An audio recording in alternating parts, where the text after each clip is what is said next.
2 வான் சிறப்பு, அதாவது மழையின் சிறப்பை பற்றி 2வது அதிகாரத்தில் திருவள்ளுவர் கூறியுள்ளார். முதல் அதிகாரத்தில் கடவுள் முதன்மையானவர் என்ற அடிப்படையில் கடவுள் வாழ்த்து அப்படிங்கிற அதிகாரத்தை கொண்டு வந்து 2வதாக மழையோட சிறப்பு, நீர் இல்லாம இந்த உலகத்துல யாரும் கிடையாது அப்படிங்கறனால நீருக்கு 2வது முக்கியத்துவத்தை கொடுத்திருக்காரு.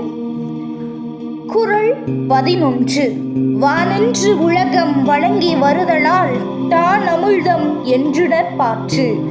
அதாவது இந்த மழையாலதான் உயிரினம் வாழ்கின்ற காரணத்தினால இந்த மழை தான் நம்ம எல்லாத்துக்குமான அமிழ்தம் அப்படிங்கிறாரு திருவள்ளுவர். வானென்று உலகம் வழங்கி வருதலால் தான் அமிழ்தம் என்றுடற் பாற்று. குறள் 12. துப்பார்க்கு துப்பாய துப்பாக்கி துப்பார்க்கு துப்பாய தூமழை. மழையானது உண்ண உணவினை விளைவிப்பதுடன் தானும் உணவாக பயன்படுகிறது என்கிறார் திருவள்ளுவர். துப்பார்க்கு துப்பாய துப்பாக்கி துப்பார்க்கு துப்பாய தூவும் மழை. குறள் 13.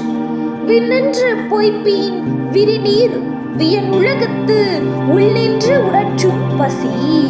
மழை வராது போனா நீ சூழ்ந்த இவ்வுலகத்துல பசியானது தொடர்ந்து வருத்தும். விண்ணின்று பொய்ப்பீன் விரிநீர் வியன் உலகத்து உள்ளின்று உணற்றும் பசி. குறள் 14. ஏரின் உளார் உழவர் புயலென்னும் வாரி வளங்குன்றிக் கால்.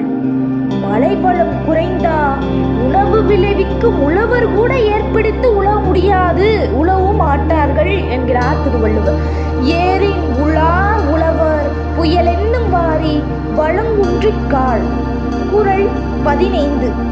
கெடுப்பதுவும் கெட்டார்க்கு சார்வாய் மற்றாங்கே எடுப்பதும் எல்லா மழை. பெய்யாமல் வாழ்வை கெடுப்பதும் மழைதான், கெட்டவர்களோட வாழ்வை வளமாக்க துணையாவதும் மழைதான். கெடுப்பதுவும் கெட்டார்க்கு சார்வாய் மற்றாங்கே எடுப்பதும் எல்லா மழை. குறள் 16. விசும்பின் துளிவீலின் நல்லால் மற்றாங்கே பசும்புல் தலை காண்பது அரிது. வானத்திலிருந்து மழை துளி பெய்யாவிட்டால் பூமியில் புல் நுனி கூட வளராது என்கிறார் திருவள்ளுவர்.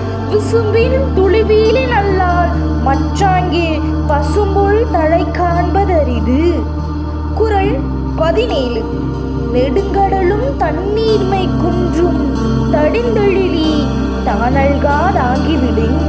மழை வராம தவறுனா பெருங்கடலும் தன் வளத்தை குறைத்து விடும் என்கிறார்.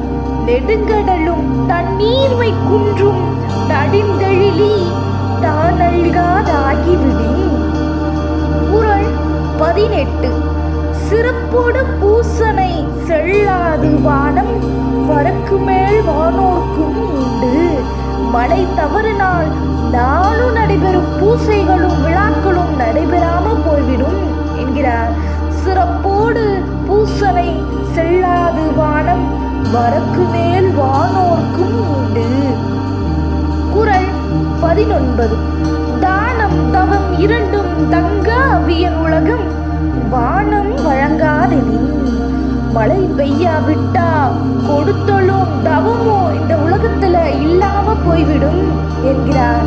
தானம் தவம் இரண்டும் தங்காவியன் உலகம் வானம் வழங்காதெனின். குறள் 20. நீரென்று அமையாது உலகெனின் யார் யாருக்கும் வானென்று அமையாது ஒழுக்கு. நீர் இல்லாம இந்த உலகமே இல்லை, அதுபோல மழை தவறினால் இந்த உலகத்துல ஒழுக்கமும் இல்லாம போய்விடும் என்கிறார் திருவள்ளுவர்.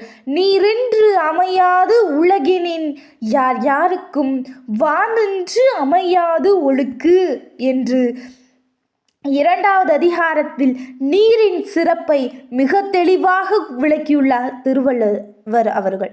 நன்றி, வணக்கம்.